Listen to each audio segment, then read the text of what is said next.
Okay, it works. It's 11:30, so to get everybody ample time to speak, we're going to go ahead and get started. I just want to welcome you to our Lunch and Learn. We appreciate your attendance. We have some really great speakers. I have a couple of reminders. We have some educational events coming up. On this Thursday, we have a source document coordinator organization, clinical special topic and clinical trials, our research seminar. And then on October 3rd, Denise McKenzie is going to give us an update with CT.gov. October 17th, we have the IRB. They're going to help us with writing submissions. It's a continuation that we did last spring. And then on November 12th, which this is a date change in the West Pavilion, OSP is going to do a workshop with us. There will be a registration for this one. And if you have any questions that you would need help on submitting OSP forms, please send those questions to christraining@uabmc.edu. And we, during this workshop, will help answer those questions. November 21st, we're going to have HIPAA and texting and email 101. And on December 5th, right before the holidays, self-help stress management. Our next Lunch and Learn will be December 10th in the auditorium. And then we did this slide. This is just how to gain access. It's a simple link, so you can follow the directions at the link, but we thought this might be helpful if you're looking for how to get access for a monitor to access the EHR or Encore information, power trials, children's, CT.gov. There's just a little synopsis there. I'm going to turn it over to Dr. Kimberly. And I just want to thank the CCTS for all their hard work. This will be taped and it will be posted on the CCTS website with the slides. Thank you, Meredith. So I want to add my welcome to Meredith, and thank you all for being here today for the Lunch and Learn. This is really a very important part of our overall clinical trials initiative. And I thought what I would do, at least to kick off the session, is to remind us all of the 5 major buckets, if you will, topical areas of the Clinical Trials Initiative, which we have been working on for quite some time now. And you will see there will be updates in just about each one of these buckets. So what are they? Activities that help in the identification and recruitment of trial opportunities to UAB, issues related to workforce development, a lot of time and energy spent on tools and processes, participant recruitment. There, over the course of the coming year, you're going to hear discussion within each one of these topics, and then finances and closeout. Now, all of this is a much larger landscape than we can cover fully today. So I think our strategy is to give you some direct updates about some of the places where there's been the most activity over the last several months and give you all the opportunity for questions. So if Debbie can come up, she's going to talk to us about OSP training. Debbie, thank you. Good morning. Just going to give you guys a few OSP updates. If I can get the slides to turn. Okay. So we have a new associate director in OSP. A lot of you guys know Alice Harding. She's supposed to be here, but she had an appointment. She's running behind. Is she here anywhere?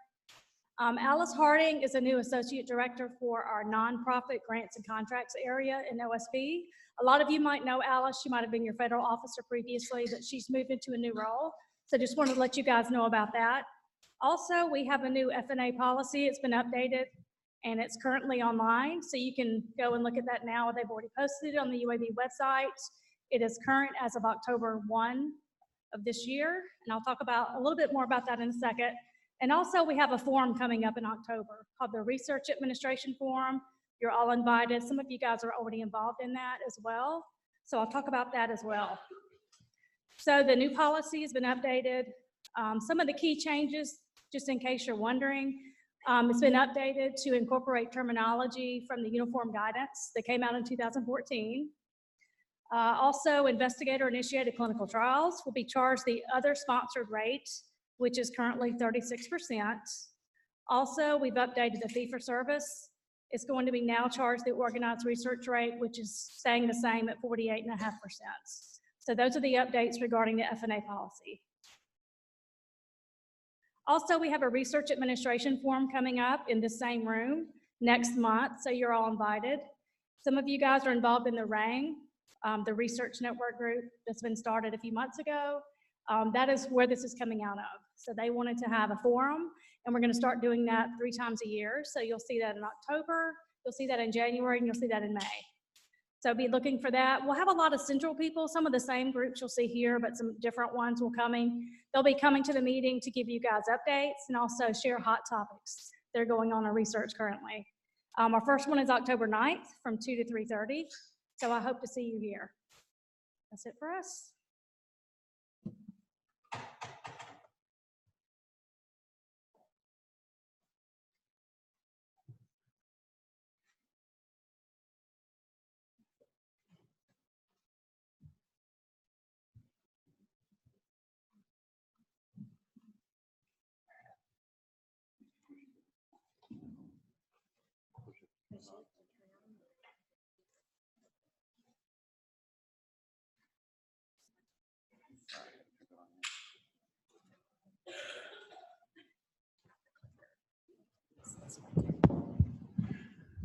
Hi, I'm Adam McClintock.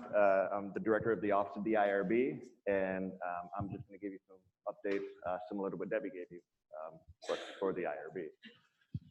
So it's time for the quarterly, what are they doing over there at the IRB office? So one thing we've done over the spring and early summer, we worked to develop a personnel e-form in IRAP so that you all can directly input personnel on your IRB project into IRAP instead of typing them on a Word form. And what this does is it allows you to see, when you submitted a personnel form, you can see who all is on your project, along with the people you're adding, and that allows you to see in real time their city training status, GCP, COI, things of that nature, so that you have a more transparency and visibility.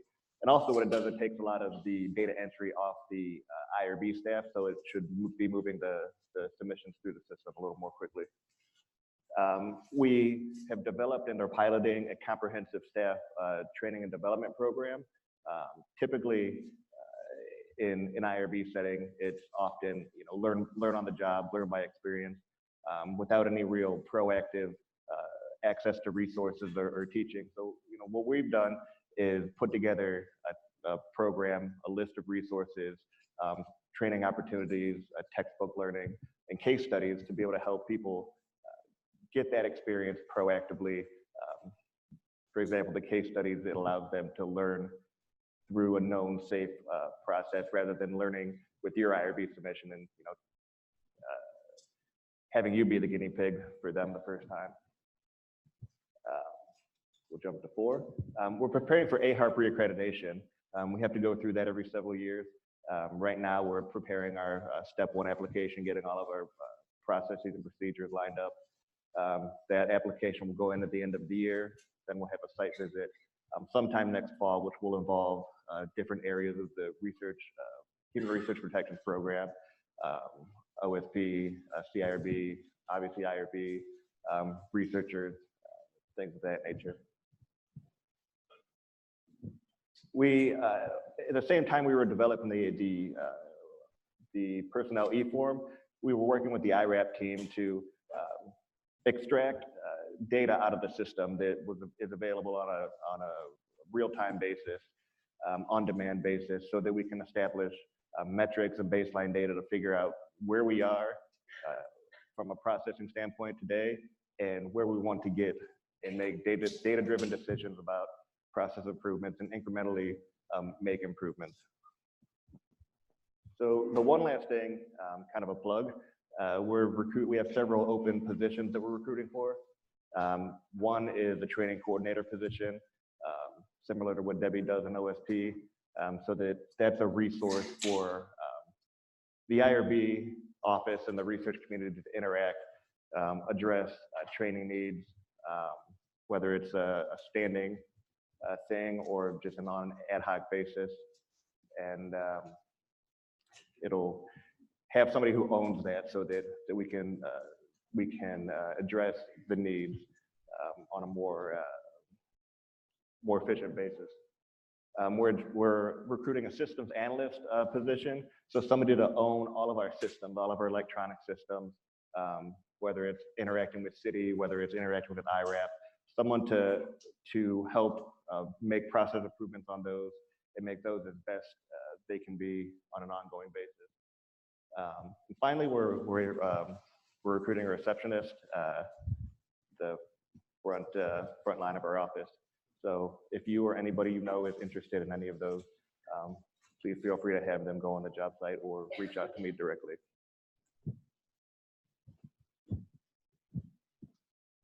Yep.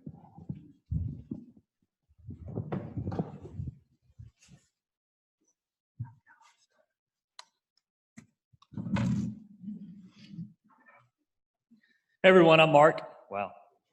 You're awake now in case you weren't before that. I talk loud anyway, so I will try to stand back here so I won't scare anybody. So actually I have 4 updates just to provide you quickly. It's all things that we've talked about before in this forum and others. The first of which is the career ladder. So as you know, we've been going through this process for, I guess, the better part of this year now. So we kicked off with our cancer center pilot back in January, and then went through that process through the late winter and into the spring, and then really kicked off in earnest in high gear with starting with phase 1, taking the lessons learned that we gleaned from the pilot and then applying everything that we've learned as we go forward. So it just shows here kind of the timeline for the various phases. You can see either if you've already been through it, what phase you were in and the timeline for that from June, July, and then the July-August timeframe where we were solely within the School of Medicine. For phase 3, which is where we are currently, we dipped out of the School of Medicine and went to 5 other schools across campus, and we are wrapping up that process as we speak. We'll actually be doing those mapping reviews at the end of this month. But in the meantime, we're also in the conversations with the Department of Medicine. For any of you who are in Department of Medicine, you already know we're doing the data collection process currently for DOM, and then we will continue that process for phase 4 through October. And then actually starting next week, I'll already be having conversations for those in phase 5, which will be our final phase for those 4 units listed there. So 3 within the School of Medicine and then the School of Nursing as well. And then that will take us really up through Thanksgiving. Following that, we will basically have a catch-up phase because, as you know, no one is static relative to their position in terms of people just stay because of the fact that they're going through this ladder process. So we've already had people that we mapped back in the pilot or in phase 1 who are now no longer in the units in which they were mapped originally. So we have to go back to every single unit at once basically to say, okay, this is the people that we mapped when we came through initially, and so who is now different? So who has been hired newly into your unit since that time, or who has left, or who has changed roles, or whatever. So we will do that between Thanksgiving and Christmas, which is going to be a challenge, we know, but we'll do the best we can with that because, as you see, we have a go-live expected for early 2020. So I would like to say, and I have said, that January is the goal, but again, that's going to be a little indicative of how things go with that catch-up phase during the holidays and whether we're able to hit all of our marks of what we need to do there. So GreenFire, hopefully this may very well be my last regular update on GreenFire. So as you see here, we've been going through this process for really 2 years now. So we kicked off with our pilot, which was the Lung Health Center in the Department of Psychiatry. Back in 2017, we started that pilot in October. And so they've now been in almost 2 years, but then due to just some administrative decision-making that had to happen in 2018, we got delayed for a few months. And so we weren't able to continue at the same pace as we had hoped in 2018, but then we kicked back off in earnest in early 2019. And as you see now, we're coming up on wave 5. So I believe it's the first week of October, we'll be having the initial discussions with those units that you see listed here across the institution to try to get them in. If you have any questions later on about you've either not been implemented or you don't see your department or whatever listed here for wave 5, then by all means reach out to myself and we can see, because we are always cognizant of the fact that there may be some unit out there that we just did not pick up while we were going through the process, and we just need somebody to raise their hand and say, here we are, we need to be utilizing this resource. So just reach out to me and directly and let me know. Pending accounts. So again, this is not something new. We've actually been doing this since January of 2017. So this is for industry-funded clinical trials, as you probably all know.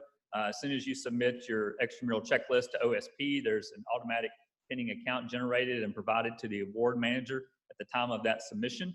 The thing that we have been tracking over the past 2.5 years is actually 3 buckets. So whether there's any expenses applied to that account, whether there's staff effort applied, and whether there's PI effort applied. And unfortunately, we've not done swimmingly well in any of them, but especially in the PI effort allocation. So on one of our best months, we've only had around 30 to 35% of all pending accounts across campus to actually have PI effort allocated. So the message that we receive from senior leadership is that we need to do better, and so we need to ensure that that is happening. So going forward, the expectation is that if there is not if we're not checking the boxes for those 3 things that I listed, that the contracts will be held for signature, because there will basically be a flag. And so I'll be working with OSP. As you know, that I get monthly reports and I provide that data to you guys to let you know this is where you stand with each of your pending accounts. And so I'll continue that effort, so it will not be a surprise. And of course, it's not a very quick turnaround time from the time you get that pending account when the extramural checklist is submitted to the time that contract is signed. So there is plenty of time for people to do it, but the expectation from the institution is that within 45 days of the creation of that pending account, that those expenses would be applied. So that's any expense, whether it's IRB fees or anything of that nature, as well as PI and staff effort. So this is just really a reminder to do what we've been tasked to do for the past 2.5 years at this point. And lastly is, race right past it, was research summaries. So we have been doing very well in this effort, and so I would really just applaud you guys and tell you to keep up the good work. So on average, we've been having about 94% on any given month of our studies having research summaries. So if you remember, this is that 1-page summary that goes into Cerner, so that when a patient or participant is registered in Encore, then it goes across the interface to Cerner, and it registers in their health record that they are on a study. When you click on that indicator on the banner bar that says on study, this 1-page summary will pop up, which provides information to the physician or the treating caregiver at the point of care. So just a reminder, so during the process of your study startup, when you're creating those, if you don't have the template for some reason, just reach out to me. I'm happy to provide that to you. But those templates just need to be completed. It's about 1 page. You just email it to powertrials@uabmc, and then the Power Trials team takes it from there. And then lastly, for the situations where oftentimes when I do go back and just remind sites that your research summary hasn't been completed, you need to get that done. Oftentimes I'll get an update about something that's happened with the study relative to it's no longer active, or there's no participants, or it closed. I guess unexpectedly by the sponsor or whatever. Well, that information just has to be updated in Encore. Make sure you're keeping your trial statuses updated there, because that's the information that feeds over to Power Trials. Because if it's not correct in Encore, then it's not going to be correct in Power Trials, and we're going to expect a research summary to be sent to the Power Trials team. All right, I'll turn it over to Chris.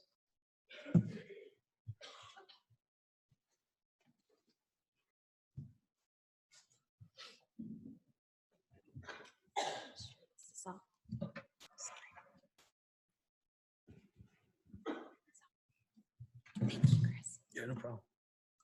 Good morning or good afternoon. My name is Chris Shaplo. I don't think I've been to this forum yet. I'm the manager of the Investigational Drug Services. And I'm going to tell you about a new fee structure that we're going to be rolling out starting November 1st. So we're kind of revamping stuff in pharmacy, and the one thing that we wanted to revamp was our fee structure. Previously, we were pretty limited in the services that we were offering and the services that we were compensating for from the sponsors. So we came up with a better fee structure. And it's kind of hard to read from here. Some of the fees have stayed the same. Other fees, such as the preparation of hazardous drugs, has increased. And that's just because the equipment that we use to make the hazardous drugs has gone up in price. And so this is something that we have to put back onto the investigator and onto the study.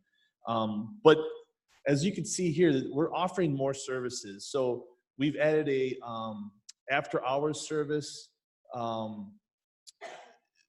randomization fee. The other thing that has been coming up over the last year that I think we need to be on the forefront of it instead of being reactive is the bottom. We have a distribution center. So some of you guys have asked us to be the main pharmacy, not only for our site here, but for sites throughout the country. And in one example, international sites as well. So a lot of energy has to be taken from our part to make sure that we're providing you the best services, especially when it comes to distribution. So we have added a distribution service fee to this as well. My goal is I'm gonna send this out to you guys in the next week or two, but this is the final form the way it is now. So after you guys looked at it, my goal is to kick it off in November 1st. And then that's when, if you guys send me a protocol and I'll send it back to you with the fee, this is what the fee structure will look like from anything moving on from November 1st onward. Anything that we provide a fee as of to now, we'll still abide by that original fee. Does anyone have any questions on this? Yeah.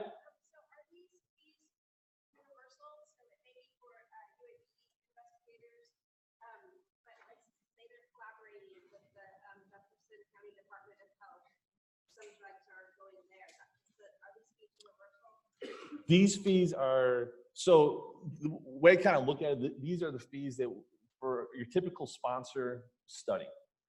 If it's a investigator initiated or another circumstance, I'll work with you to determine what the fee structure is.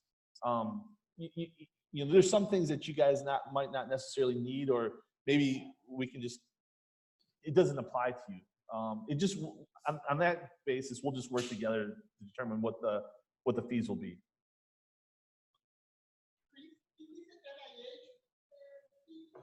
So the NIH is, so some things for the NIH, we don't, like the protocol initiation, the same things that we didn't charge beforehand we wouldn't charge in this circumstance. I think for the NIH, we only, like our actual fee for dispensing, we will still do. If there's not, yeah.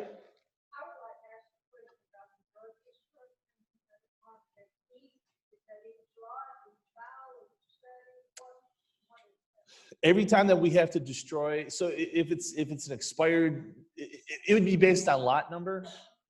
It wouldn't be based on like a specific drug. It would be like a mass destruction.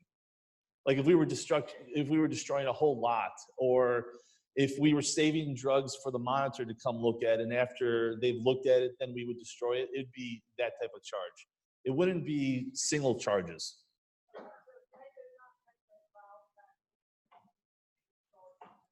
Correct. If there's not any other questions, just because I have you guys and this is a good forum, and maybe next month I can get asked to come back again. The one thing that I'll tell you about in October, but I would like to at least tell you now, is that our pharmacy will be moving temporarily. Probably in November we'll move, and we probably won't be back on site until January. We're going to be moving around the corner, but we needed a bigger pharmacy. And so we're going to be deconstructing and then reconstructing our current site. So we'll have more space. And the other thing that it's going to allow us is that we'll have our own clean room. So times right now, like CRU, for instance, I always hear about delays in therapy. And that's just because we're working with the main hospital, and we're kind of like at a bottleneck. We try to get stuff out as fast as we can, but knowing that we're kind of fighting for the hoods with other, with the hospital, it makes it hard to get stuff out quickly sometimes. So we're going to be deconstructing our pharmacy and then bringing it back up again, and we'll have our own clean room. So I think that this will really help with turnaround times for you guys to get your drugs out to the patients, and I think it will just help us make sure that we're providing a state-of-the-art clean or state-of-the-art research pharmacy for the institution. But I'll be back next month to talk about that, because there are some things that I need to tell you about that we're still working on, as far as like, where do you guys come for monitoring visits, stuff like that I'm still kind of working towards. But I'll share that with you guys next week when they're all planned out. Okay? Any questions? Any pharmacy issues that you guys want to? Okay. Thanks, guys.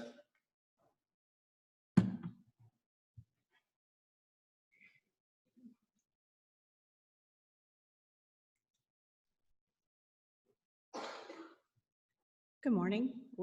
Okay. I'm Ashley Sept, and it's good to see all of you here. I know a lot of you already, but I'm actually the new manager for the CBR, the Clinical Billing Review Unit. Most of you probably know that Dawn retired in May of 2019, so I took the role over in June. And I also wanted to introduce our newest analyst, Shamika. Not sure where she is. Oh, she's in the very back there. Shamika Clark. And so some of you may have already seen her name. She's catching on really quick. She's already reviewing some of our trials, so you'll probably see her name more frequently in the next coming months. Also, we are going to start having our annual departmental meetings. We've already actually had one, and so we'll be coming out to all of you just to meet with you. And the goal of the meeting is that it's an opportunity to build relationships between our staff and your research departments. And also, we would like to provide training and updates on the process. And the meetings will be conducted in September and October. If we need to go out into November, we can do that.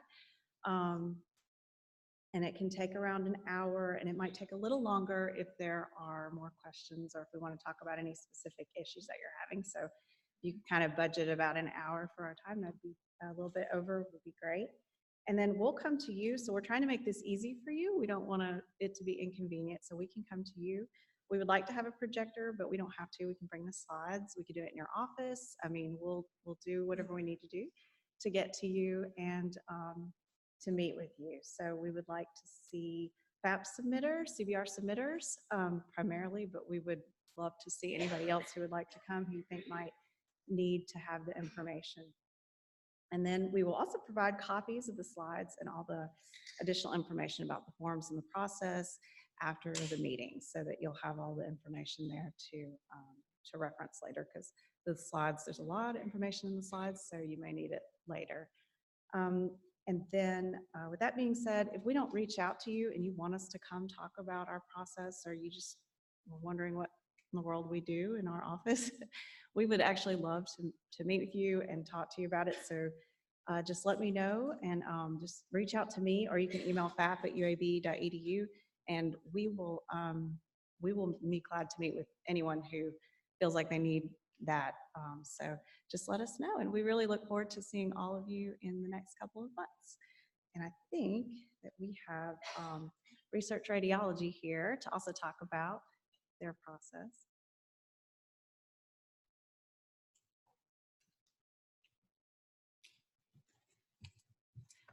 Hi, so I'm Haley Hendricks, and with me today is Brandy Barger and Amanda Richardson. We are all your radiology coordinators. So just a brief description of what our office is and what role we play in your CBR submission. Sorry, is that really loud? So we did try a while back to include our submission in your CBR workbook, but we found that most of you were not filling out our forms and not giving us the information we need so we could review your protocols appropriately. So we've gone back to the way we were previously, where you have to do a separate submission to us in radiology. This is the form. This is at the bottom, I think, on like 3 of your CBR forms, where it says if you have a radiology, you must submit to radiology research. This is the form that you are required to submit if you have any radiology, from a chest x-ray, CT, MR, ultrasound, doesn't matter what it is. Anything done in radiology, you're going to be required to complete this form and submit it directly to us. So the confusing, I think, part is it doesn't take away from your CBR submission. Your CBR analyst will still review your protocol and will still provide you the cost of your scan, like the CPT code cost. When we review in our office your scan, we're reviewing to see how we need to implement your protocol within the radiology department. And we may very well have additional fees that apply for building study-specific protocols, form completion, de-identified images that you need submitted to the sponsor. So those fees will come directly from us, but those will be in addition to the cost of the scan that CBR provides you in your quote from them. So we just want to make sure that that's clear, because I know we have a lot of questions about where these come from. We do not care who is paying for these scans. It doesn't matter to us if it's insurance, if it's the study, all that's still handled through CBR, all that's done in your FAP process. You still have to keep your appointments and Encore, all of that. Just our fees, our office will bill directly to your study. So any questions about that? Everybody got it? Yes, Teresa.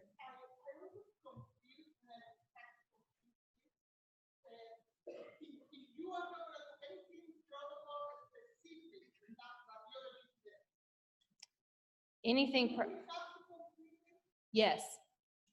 Even if you do not have an imaging manual and you do not, because you very well might need de-identified images, it would be super quick. If you complete this form and it's just standard of care, it's billing the patient's insurance, you don't need copies of the images, then we're just gonna review it and sign off on it, and we'll email you back and say, you're good to go. But what we found is a lot of people think that that's the case, and it's not necessarily the case. Either the study needs the images to be sent to them and we have to set that up, or it's not. Because a lot of times it's standard of care billed to the patient's insurance, but it is not our routine scans. So again, because we don't care about the payment, we care about how you're gonna scan those images, how the technologist in the department is gonna acquire the images. And so it may be insurance paid standard of care, but it is not our routine exam. So you will not get the images that the study requires if we haven't reviewed it and said that we're gonna build you a study specific protocol. Does that make sense? Questions, anybody else? So please complete the form, and we're hoping if y'all are directly submitting to us, we're gonna be able to decrease our turnaround time a lot. So we'll have all the information, and we're hoping we're gonna be able to get these back to you very quickly. And call us for anything. Our email is on this form, but radresearch@uabmc.edu, and that will email all 3 of us simultaneously, and whoever is available can email you back. Thank you.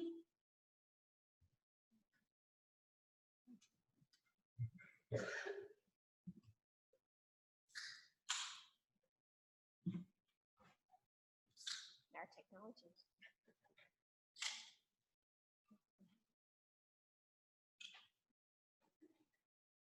Let's see if it's working now. Okay.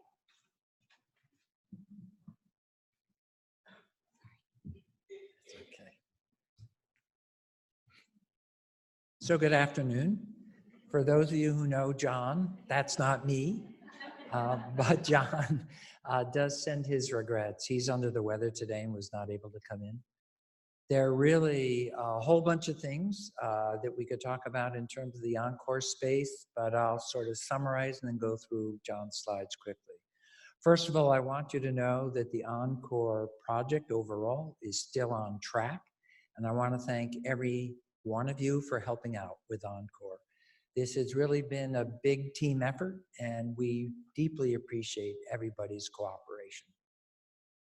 One of the reasons for doing Encore is it gives us a chance to understand what we're actually doing a little bit better.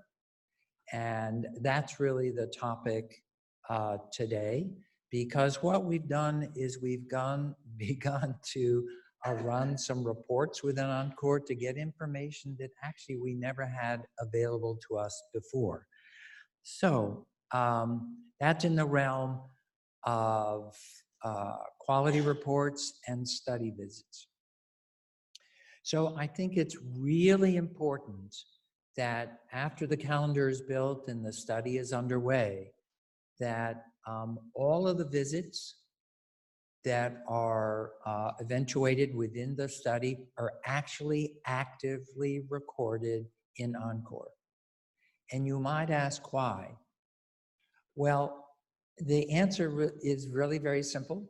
That's the way we get paid, because now the workflow is that through Encore, we push out either to power trials for standard of care, or we push over to the study protocol, the CTBNs, that enable us to build a sponsor.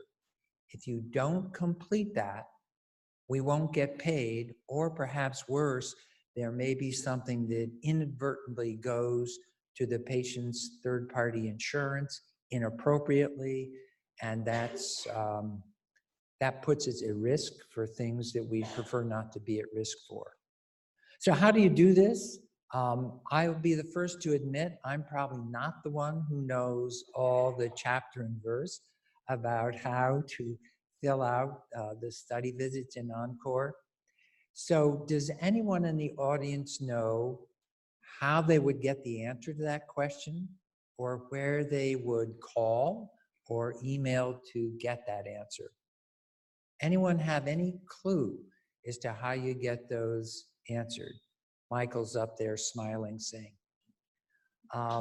Meredith, did you want to stand up and make a suggestion? Well, there's a couple of different ways. You could contact Chris Training at uabmc.edu, and we can help you come to a training class. There's the help desk that you can call, or you can reach out to one of the Encore team members, and we'll be happy to help review with you how to do this. Okay. So again, as outlined in this slide, please make sure that all the studies, all the visits within a study, when they occur, they are appropriately marked in Encore as occurred. That, you know, in a very practical sense, guys, this is the way we earn our salary. And so if we don't do that, there will be some awkwardness. Let me just put it that way. So you can read this slide as well as I can. It's true. But it's not only the awkwardness for us to keep the clinical trials initiative really continuing to gain the momentum that it has, but it's also to make sure that things are appropriately billed. So again, the third parties are appropriately billed for standard of care.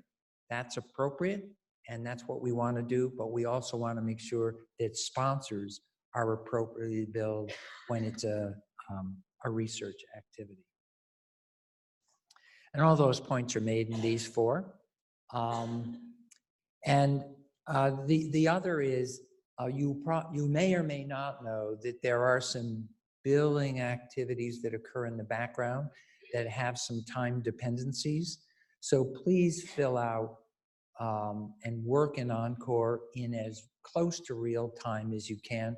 Then none of the issues that are probably not worth going into today, they won't happen.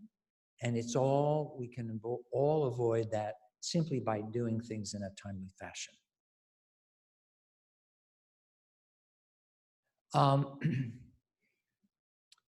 John asked me, actually I asked John, and John turned around and provided this information. What's the magnitude of the problem? Did anyone in any of the CCTS forums or any of the other settings ever hear the tagline 5226? Please, someone say yes. Thank you. It's always good to have a planted answer in the audience. So the quick is that we know from some colleague institutions when they've gone through a more systematic upfront budgeting, that for the same scope of work actually performed, they increased their budgeted dollar amount by 52%. If you're interested, that's up in the web, and that was Yale. In another undertaking, this was done by the Cystic Fibrosis Foundation, when they looked at the invoiceables that were never invoiced, going through a bunch of clinical trial centers around the country, they found that 26% of invoiceables were never invoiced. When you do the math, if we went up 52% at the beginning and we were much better in the accounts receivable for the 26, so we worked on 5226, you would immediately see all the concerns we have about negative balances go away. So those unrecorded planned visits that were not recorded as occurred in Encore, which really speaks to accounts receivable. Anyone guess what our actual numbers are? I might have given you the answer. It's not 52, that's up front. The back end number was 26. Our number is 25%. Our income on clinical trials, if we just do a good job in Encore based on this sampling, will go up 25%. So when you look at the total book of business in clinical trials, it's pretty big. It's approaching 40 million. Take 25%, 40 million, and you understand why this is really important for us to pay attention to. Okay, I'm going to leave the issue of subject visit details report to a time and to a person who can do a better job. And that would be John and Meredith and her team, and actually anybody on the Encore team. But I hope the point is clear that our goal in Encore is to give us the data so we can do a better job. Most importantly, a better job in actually conducting the trial, but also a better job in terms of recovering those monies which are fair and appropriate for us to recover. We've got huge upside opportunity there, and I hope we all realize that's in our collective best interest. And the final issue is John is now trying to figure out how to make sure that all those studies that have been completed or abandoned are so labeled in Encore. We'll leave that to follow up in some training, but it's really important for a number of reasons, in part because the research summaries that Mark pointed to stay in impact as live studies until Encore tells them to stop. And so we're setting ourselves up for a little bit of a mismatch there. So that's a plea to all of you to use Encore for the tool that's going to help us do a much, much better job.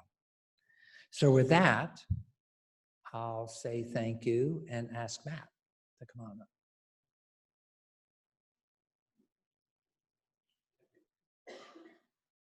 I'm going to start back here and work my way forward. Okay. My name is Matt Wyatt. I'm the Director of Clinical Research Informatics. I am part of the CCTS, the UAB Informatics Institute, and the Health Systems Enterprise Data Warehouse team. We have a variety of products and services, tools for all of you to support all parts of the research process. And I cannot honestly say that I'm going to provide you an update, because I'm going to say exactly the same thing I said last time I was here. So I would consider this more of a reminder, a refresher, and encouragement to come talk to me, and hopefully a message to you that we can provide you help in any way that will support your research as it regards to clinical data. So we have a variety of ways that we can provide you data, both self-service, that you can get lots and lots of data, do lots and lots of things to support your research all by yourself at any time, day or night, without ever having to call anybody. And we have a variety of services that we can provide by working with an EDW analyst who has full access to the full clinical record, the entire enterprise data warehouse, and lots of additional information, including IRAP information, including Encore information, and effectively anything you can point to in clinical practice that is either structured or unstructured data, we can help you. So it is not just for the conduct of a clinical trial. It is not just for for recruitment. It is also could be for hypothesis exploration, determining populations of interest.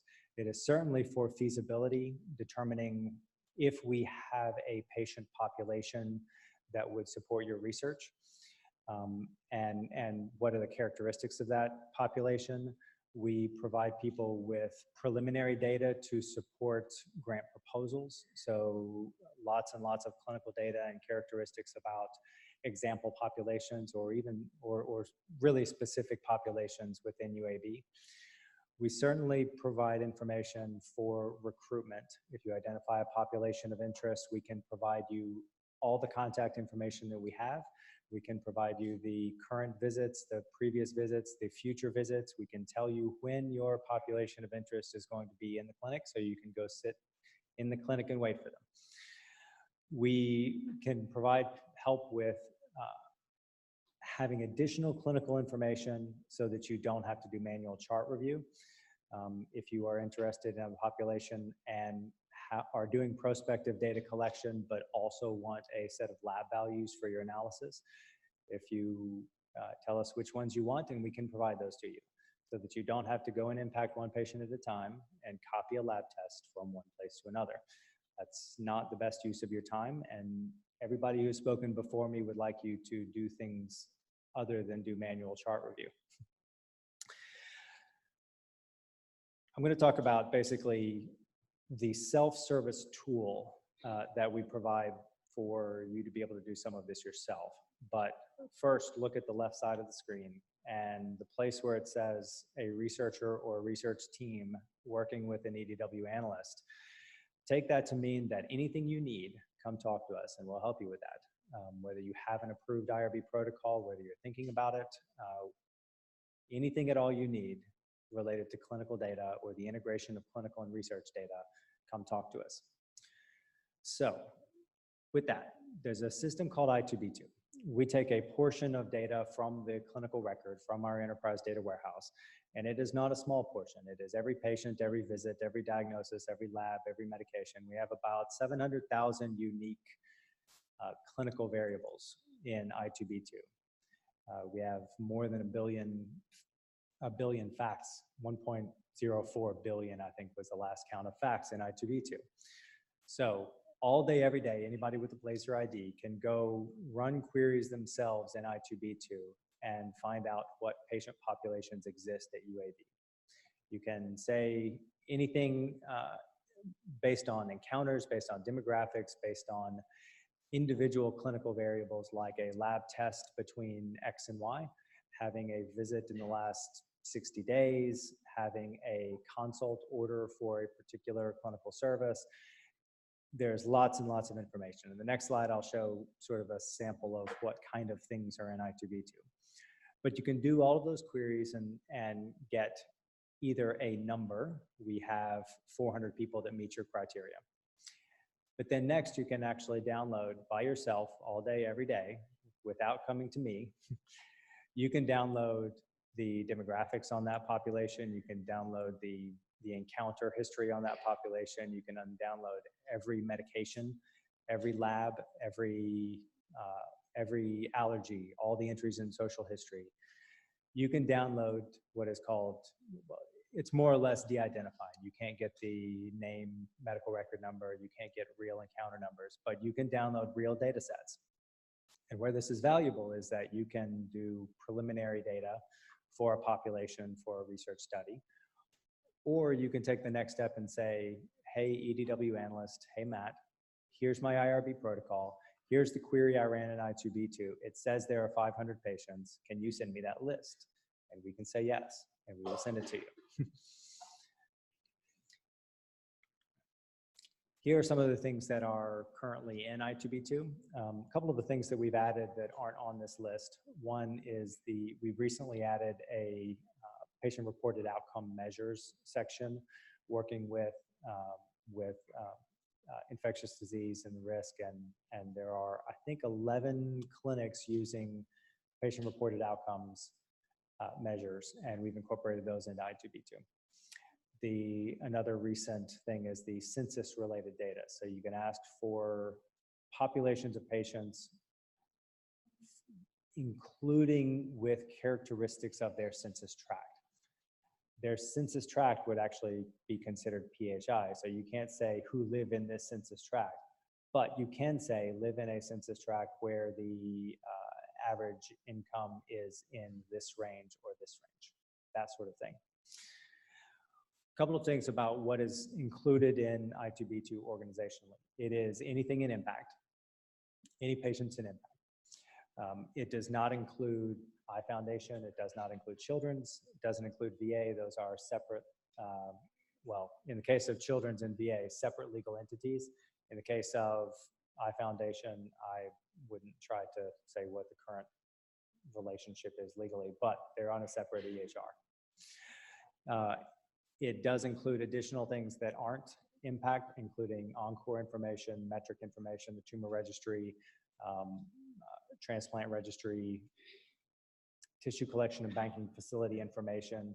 We've incorporated both the CCTS span data, the routine hospital pathology data, as well as the tissue collection and banking facility, so you can identify patients based on the existence of specimens.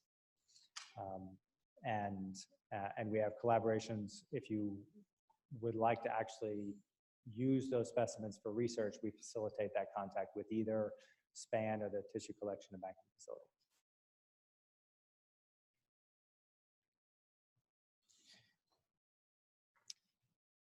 If you Google I2B2 UAB, you can't miss us. I think we're the first 15 to 20 hits. Call the CCTS, anybody you know, the Research Commons, you can look for me, but I2B2 support is probably the fastest way to get to us currently. Do you have any questions about what we provide, what you can do by yourself, what you can do with our help? Other people got questions. Okay, thank you.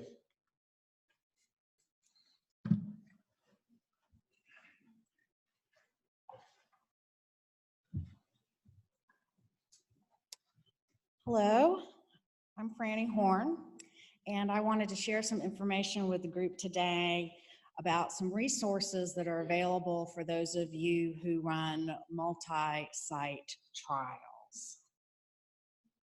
Those two resources, as you can see on the screen, are our Southeast Health Alliance for Research, which is affectionately known as SHARE, and the Trial Innovation Network, which is affectionately known as TIN. So SHARE is a 13-member consortium, as you can see, launched by the CCTS. And what we want to do is to build, or we are building, a network of organizations that work together to run multi-site trials. Here's a list of the folks currently in the consortium. Again, these are designed, this is designed as a consortium for folks who run multi-site trials. So probably what you want to know is, why is she talking to me about SHARE at the end of the day? I'm ready for my after lunch nap. But as you can see, multi-site trials face some challenges, as you know as well as I do. We often struggle to identify and enroll sufficient numbers. Sometimes a trial is looking for a certain kind of participant. And really, the bottom line is that we can help you to find a cohort that meets your criteria. And in the face of all our forms and fee sheets, these services are free. So how does SHARE work? SHARE is governed by an advisory committee that anyone is welcome to sit in on. We meet the second Tuesday of every month. There's a representative, there's actually two representatives from each organization, each institution that's in the partnership. They provide general oversight for all activities and operations. We maintain standard operating procedures. And then what the group does a lot of is we look at different trials and projects and decide whether it's a project that SHARE is able to support. in terms of resources. So the submission process is very easy. There's a button. It's the yellow share request form button on the website. If you are running a multi-site trial, if you are thinking about running a multi-site trial, if you're in the shower washing your hair and thinking about a multi-site trial, please think about share, because the part about share is that we need to know early on so that we can facilitate connections as early as possible. So if you have something in the pipeline or you're thinking about something, let us know. You can see on the screen the different resources that we can provide you with. So here are some trials that we're currently working with. These are trials that have come to share from investigators who say, I need more patients, I need a different kind of patient, I need a different kind of patient that's located in a different place, and we're able to make those connections. So all different kinds of trials are going on. So as I indicated, early identification of proposals, application, and project ideas are really what we need to make this work. So if you have something on the corner of your desk that's a multi-site trial, call me up. We can talk about it, see what kind of resources we can offer you for free. Kind of like lunch today. Thank you, CCTS. The second thing we want to talk about is the Trial Innovation Network. This is a national collaborative initiative. It's hard to say. National collaborative initiative within the CTSA program. And it has these three different parts. The CTSA program hubs, of which UAB is one, the Trial Innovation Centers, which are affectionately known as the TICs, and the Recruitment Innovation Centers, which are affectionately known as the RICs. And you can see on this slide the three things that the 10 can do for you. Again, these are geared towards multi-site trials. Services are free. You're able to request an initial consultation or specific resources for a trial. Your trial does not have to be funded. It can be in the application stages, or it could be funded, either one. If you have something on the corner of your desk that you think might benefit from a consultation with the Trial Innovation Network, please let me know so that we can talk about it and see if it is an eligible project, because then we can provide the Trial Innovation Network infrastructure and resources to support your trial. This is a colorful progress chart of how things work through the system. You start with red, submit study proposal. There are a variety of things that can happen that depend on what kind of project you have and depending on what you're interested in getting. Everyone gets a consultation. So the part in yellow, conduct consultation. These consultations are really fabulous. I've been on the phone on several of these consultations. You get nationally preeminent folks in the field talking with you about your trial, giving you suggestions, commenting, and giving constructive feedback that have really led to some significant improvements in applications from our institution. Then green and purple show you can request discrete resources such as single IRB, services, recruitment and retention, program assistance, or it can go into a more complete comprehensive consultation. So lots of moving parts, but it's a very comprehensive program and really some high quality resources that are being offered currently at no charge. So you feel like you've seen this slide before, I know, but the same thing with Share is that we can help you access resources through early identification of proposal, application, and project ideas. So if you have a multi-site project that you're currently working on, or you might be discussing within your department or with a PI or PIs that you work with, you know, visit these websites, see if there's something out there that, might apply to your project. Again, these services are free. Give me a call. And they're really very high quality resources that are available through the CCTS. So that's all I have.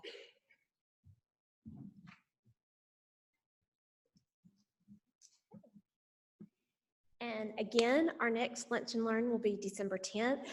I want to just draw your attention that we will post these slides with all the links because there's a lot of information, and we have taped this today, so any of your colleagues, if they couldn't come, they will be able to watch this. As far as Encore, I forgot one resource. There's a link. All of the training materials have been updated, and you can follow the quick shortcut pages. All of those have been updated to the new version. So please contact us if you need anything, and we will see you in December.